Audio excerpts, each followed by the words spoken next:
Hello दोस्तों, welcome to my channel. और please दोस्तों, आज मेरी तबीयत कुछ अच्छी नहीं है, इसलिए मैं ज्यादा से ज्यादा वीडियो नहीं डाल पा रही हूँ और आज मेरा साउंड भी थोड़ा सा अलग आएगा, तो प्लीज आज के दिन एडजस्ट कर लेना। और आज का ये वीडियो है प्रिसाइज शॉट इस BL सीरीज के अगले एपिसोड का। तो एपिसोड की शुरुआत में हम देखते हैं कि लिंग और यू शॉपिंग करके एक साथ घर वापस आते हैं। यू के दोनों हाथों में शॉपिंग बैग्स होने के कारण वो घर की मुंह में पकड़े हुए था। तभी लिंग यू से कहता है, भाई ये गर्ल्स बहुत ज्यादा गुस्से वाली होती है ना। और वो दोनों हंसने लगते हैं। अब यू को लिंग का सच पता चल गया था कि वो उसका सगा भाई नहीं है, इसलिए यू लिंग के साथ फ्लर्ट करने का कोई भी मौका नहीं छोड़ना चाहता था। वो डोर के सामने खड़ा होकर लिंग की तरफ टर्न होकर उसके क्लोज जाने लगता है, पर लिंग को तो कुछ समझ ही नहीं आता कि यू ऐसा क्यों कर रहा है, इसलिए वो पीछे जाने लगता है। तो यू हंसते हुए कहता है, मेरी मुंह से ये की निकाल लो, ये बहुत ही हेवी है। तो लिंग हाथों से वो की निकालने लगता है, पर यू उसे हाथों से निकालने से मना करते हुए पीछे हो जाता है। उसकी ऐसी हरकत देख लिंग अब बहुत नर्वस होने लगता है, तो यू उसे देखता ही रहता है। वो फिर से लिंग के क्लोज जाने लगता है, जैसे कि वो चाहता था कि लिंग अपने मुंह से वो चाबी निकाले, पर लिंग अपने हाथों से ही वो की निकाल कर डोर ओपन करने के लिए चला जाता है। उसके जाने के बाद यू तो बहुत मन ही मन खुश हो जाता है। नेक्स्ट सीन में हम देखते हैं कि यू सुबह नाश्ता सर्व कर रहा था, तभी लिंग वहाँ आता है। वो जानबूझकर वांटिंग को देखकर उसे चिढ़ाते हुए कहता है, बहन वांटिंग गुड मॉर्निंग। वो कहती है, तुम एक लायर हो। पर अब सच जानने के बाद यू वांटिंग को इग्नोर करते हुए लिंग से पूछता है, क्या तुम्हें और एक चाहिए? अब लिंग तो वांटिंग को टीज करने का एक भी मौका नहीं छोड़ना चाहता था, इसलिए वो वांटिंग को देखते हुए कहता है, हाँ मुझे एक और दे दो। और वैसे भी मैं आज बहुत अच्छे मूड में हूँ, इसलिए मुझे भूख भी बहुत अच्छी लगी है। पर वांटिंग उसे इग्नोर कर देती है। यू लिंग की फिक्र करते हुए उसे नाश्ता सर्व करने लगता है। वो लिंग से पूछता है, क्या तुम दूध पियोगे? लिंग कहता है, हाँ। तो यू पूछता है, तुम कैसा दूध पियोगे, ठंडा या गर्म? तो लिंग कहता है, कैसा भी चलेगा, मुझे ठंडा ही दे दो। और यू कहता है, तुम तो रहने ही दो, तुम ये गर्म ही दूध पी लो। ठंडा दूध पेट के लिए अच्छा नहीं होता, उससे तुम्हारा पेट खराब हो सकता है। और वो ठंडा दूध वांटिंग को दे देता है। अब वांटिंग यू को सरप्राइज होकर बस देखती ही रहती है और लिंग पर बहुत ज्यादा गुस्सा होती है। पर लिंग के मन में तो खुशी से लड्डू फूट रहे थे। यू लिंग से कहता है कि आज रात हमारी टीम की पार्टी है, तो क्या तुम मेरे साथ आना चाहोगे? तो लिंग कहता है, ऑफ कोर्स, मैं भी तो टीम का मेंबर हूँ, इसलिए तो मुझे आना ही होगा। तो वांटिंग जल्द से कहती है, तो मैं भी आऊंगी। तो यू उसे कहता है, अच्छा हुआ वांटिंग, तुमने मुझे याद दिला दिया। कल रात मैंने तुम्हारे पापा को कॉल किया था, उन्होंने कहा है कि तुम्हारा जो पुराना घर था उसे उन्होंने ऑलरेडी डेकोरेट कर दिया है, इसलिए वो तुम्हें किसी को यहाँ पिक करने के लिए आने वाले हैं। ये सुनकर वांटिंग झट से कहती है, मैं घर नहीं जाऊंगी, इस घर में कोई भी नहीं है, तो मैं अकेली वहाँ कैसे रहूंगी? यू ने तो इनडायरेक्टली वांटिंग को घर से जाने को कहा था। ये सुनकर लिंग तो मन ही मन बहुत खुश हो रहा था। यू वांटिंग से कहता है, पर तुम्हें यहाँ से जाना चाहिए, अब हम बड़े हो गए हैं, हमें एक साथ अब नहीं रहना चाहिए, ये ठीक नहीं है। अगर हम एक साथ रहें तो लोग हमारे बारे में बातें बनाएंगे, और वैसे भी हम जल्दी ही इंटेंस ट्रेनिंग के लिए जाने वाले हैं, तो मैं तुम्हें ज्यादा टाइम नहीं दे सकूंगा। अब लिंग फिर से वांटिंग को टीज करते हुए कहता है, बहन वांटिंग, हमारा ट्रेनिंग बहुत ही हार्ड होने वाला है और वो जल्दी ही शुरू होने वाला है। अब वांटिंग तो लिंग को बस गुस्से से घूरने लगती है। नेक्स्ट सीन में हम देखते हैं कि यू और लिंग उसी जगह पर आए थे जहां पार्टी होने वाली थी।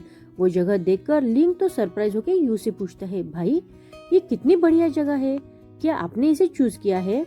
तो अब यू एम्बैरस होकर कहता है, नहीं, मैंने इसे डिसाइड नहीं किया है। तो लिंग कहता है, इसमें कोई शक नहीं है कि इसे आपने नहीं डिसाइड किया होगा, पर अच्छा हुआ तुमने जगह डिसाइड नहीं की। तो यू कहता है, पर ऐसा क्यों? तो लिंग कहता है कि अगर हमारे गैदरिंग की जगह तुमने डिसाइड की होती तो वो जगह पक्का शूटिंग गैलरी ही होती। इतना कह के वो हंसते हुए अंदर चला आता है। एक्चुअली वो प्लेस यू ने ही लिंग के लिए ही पिक की थी।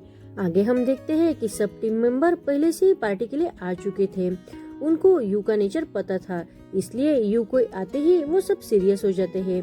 अब यू ने भी पहली बार ऐसी कोई पार्टी ऑर्गेनाइज की थी और वहाँ लिंग भी मौजूद था, इसलिए यू भी बहुत नर्वस होकर उन सब से फ्रेंडली बातें करने के अलावा वो बहुत स्ट्रिक्टली बातें करने लगता है। वो कहता है कि ये पहली बार है कि हम ऐसे गैदरिंग कर रहे हैं और हमारा लक्ष्य है कि हम अच्छे से परफॉर्म करें और शूटिंग में हमारा और हमारे देश का नाम ऊंचा करे। एक्चुअली यू को फ्रेंडली बातें करनी चाहिए थी, लेकिन वो ऐसी टेंस बातें कर रहा था, इसलिए सब चुपचाप हो जाते हैं। पर लिंग यू को मोटिवेट करने के लिए तालियां बजाते हुए कहता है, हाँ जैसे कैप्टन ने कहा है हमें ऐसा ही कुछ करना चाहिए। अब सब टीम मेंबर भी तालियां बजाने लगते हैं।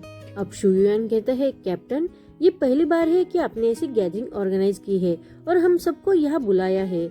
मुझे तो लगा था कि पार्टी की जगह शूटिंग गैलरी ही होगी, पर ये जगह देखकर तुमने तो मुझे सरप्राइज ही कर दिया। अब यू और भी नर्वस होके कहता है, ये जगह जेंगजिन ने तय की थी। अब जेंगजिन भी कहता है, हाँ ये जगह मैंने ही चूज की है। तो शुयुआन उसे कहता है, जिन पर तुमने तो अभी भी कहा था। पर जिन उसके मुंह पर हाथ रखते हुए कहता है, तुम चुप भी करो शुयुआन। अब लिंग समझ जाता है कि वो जगह किसने पिक की थी, तो वो यू की तरफ बहुत प्यार से देखने लगता है। अब यू और भी नर्वस हो जाता है। अब लिंग थोड़ा माहौल चेंज करने के लिए कहता है कि अगर हम सिर्फ पार्टी में ऐसे बैठे रहेंगे तो बोर हो जाएंगे, तो चलो कुछ गेम खेलते हैं। अब सब गेम खेलने के लिए राजी हो जाते हैं। शुयुआन पूछता है कि हम कौन सा गेम खेलेंगे, तो लिंग कार्ड पिक करते हुए कहता है, सब लोग एक एक कार्ड चूज करेंगे और जिसका कार्ड का नंबर सबसे बड़ा होगा उसे ट्रूथ और डेयर चूज करना होगा। तो चलो क्या सब खेलेंगे? तो शुयुआन कहता है, हाँ वैसे भी मुझे कैप्टन से बहुत से सवाल पूछने हैं, पर क्या कैप्टन हमारे साथ खेलने वाला है? तो लिंग यू से पूछता है, क्या तुम हमारे साथ खेलोगे? अब लिंग ने पूछा था तो यू मना नहीं करता, वो हाँ ही कहता है। लिंग सबको कार्ड बांटता है, सब अपने कार्ड देखते हैं। शुयुआन खुश होकर कहता है, कैप्टन को सबसे कम नंबर मिला है, उसे पूछो। तो लिंग यू से पूछता है, ट्रूथ और डेयर? तो यू कहता है ट्रूथ। तो लिंग उसे पूछता है, क्या ये जगह तुमने डिसाइड की थी? अब यू बहुत ही एम्बेरस होकर कहता है, हाँ ये जगह मैंने ही डिसाइड की है। तो लिंग खुश होके और प्रेस करते हुए कहता है, गुड कैप्टन, तुम अब थोड़ा थोड़ा बैड बॉय जैसे बिहेव करने लगे हो। पर युआन को कुछ मजा नहीं आता, तो वो कहता है, ये कैसा सिंपल सा क्वेश्चन था, इसमें कोई मजा भी नहीं आया। चलो हम एक और राउंड खेलते हैं। और वो फिर से खेलने लगते हैं। सब कार्ड देखते हैं। कार्ड देखने के बाद लिंग कहता है, इस बार भी मैं ही हूँ। अब युआन कहता है, शाओई लिंग, इस बार तुम कैसे हो सकते हो? क्या तुम चीट कर रहे हो? लिंग कहता है, नहीं, तुम ही बताओ कि मैं चीट कैसे कर सकता हूँ। अगर तुम्हें यकीन नहीं है तो तुम मेरे कार्ड चेक करो। और वो अपने कार्ड चेक करने के लिए शुयुआन को देता है। युआन वो कार्ड चेक करने लगता है। लिंग कहता है, मैं मेरा फोन चार्जिंग के लिए लगाता हूँ, वो डेड हो चुका है। तुम एक काम करो, मेरी जगह तुम इससे सवाल करो, ये ठीक है। इतना कहकर वो वहाँ से चला जाता है। अब युआन के दिमाग में कुछ खुरापाती प्लान चलते हैं, इसलिए वो बहुत खुश हो जाता है। आगे हम देखते हैं कि लिंग पावर बैंक लेता है, तो यू उसके बहुत करीब आके खड़ा हो जाता है। लिंग डरते हुए पीछे पीछे जाने लगता है। अब यू लिंग के बहुत करीब आकर उसे कहता है, मिस, क्या तुम आज रात मेरे साथ सोओगी? ये सुनकर लिंग तो बहुत ही शॉक हो जाता है। तभी बाकी सब बॉयज आकर हंसने लगते हैं, तो यू भी हंसने लगता है। युआन कहता है, मैंने कहा था ना कि हमारे कैप्टन को ब्रेव बनना ज्यादा सूट करता है। यू लिंग का चेहरा देखते हुए उसे हंसते हुए कहता है, अरे ऐसे डरो मत, ये तो सिर्फ एक डेयर था। और वो जोर जोर से हंसने लगता है। उसकी ये बात सुनकर लिंग रिलैक्स हो जाता है। नेक्स्ट सीन में हम देखते हैं कि वांटिंग लिंग के कमरे में आकर उसके खिलाफ कुछ प्रूफ ढूंढने लगती है। तभी उसे बेड पर लिंग का बाल मिल जाता है। उसे देख वो बहुत खुश हो जाती है। नेक्स्ट सीन में हम देखते हैं कि शूटिंग टीम के सारे स्टूडेंट नोटिस बोर्ड पर कुछ देखते हुए हैरान हो जाते हैं। तभी वोमो कहता है, इसका मतलब कि वो फेक है। तभी वहाँ से यू और लिंग गुजर रहे थे। लिंग यू को वो भीड़ दिखाता है। तभी युआन भी देख लेता है कि यू वहाँ खड़ा है, तो वो यू के पास आकर लिंग को इग्नोर करते हुए कहता है, कैप्टन चलो मैं तुम्हें कुछ दिखाता हूँ, तुम अपनी आंखों से एक बार देख ही लो। और वो यू को वहाँ से पेपर दिखाने के लिए लेके जाता है। लिंग वही खड़ा होता है। यू कहता है, ये क्या हो रहा है? और ये पेपर देखने लगता है। वो स्टूडेंट उसे बताते हैं कि कैप्टन तुम्हारा भाई तो फेक है, वो तुम्हारा रियल ब्रदर नहीं है। एक्चुअली उस बोर्ड पर लिंग की डीएनए रिपोर्ट चिपकाई गई थी और ये सब वांटिंग ने किया था। अब सबको पता चल चुका था कि लिंग यू का सगा भाई नहीं है। अब यू वो देखकर सरप्राइज हो जाता है। वो अब पीछे मुड़कर लिंग को देखने लगता है, पर लिंग वहाँ से जा चुका था।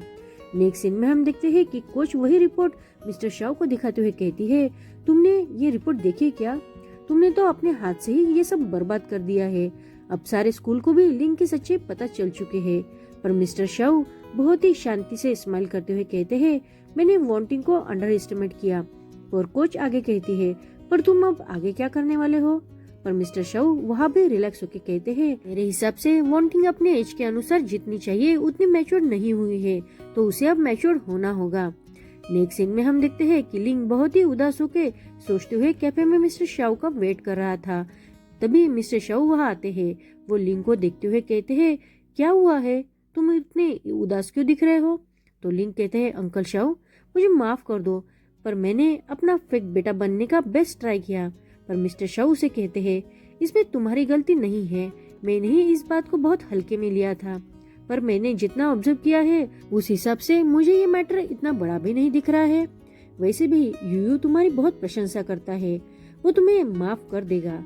पर लिंग अब सैड होके कहता है, पर अब सब जानने के बाद वो ऐसा नहीं सोचता होगा। तो मिस्टर शाओ से कहते हैं, तुम ये इसलिए कह रहे हो क्योंकि तुम शाओ यूयू को जानते नहीं हो।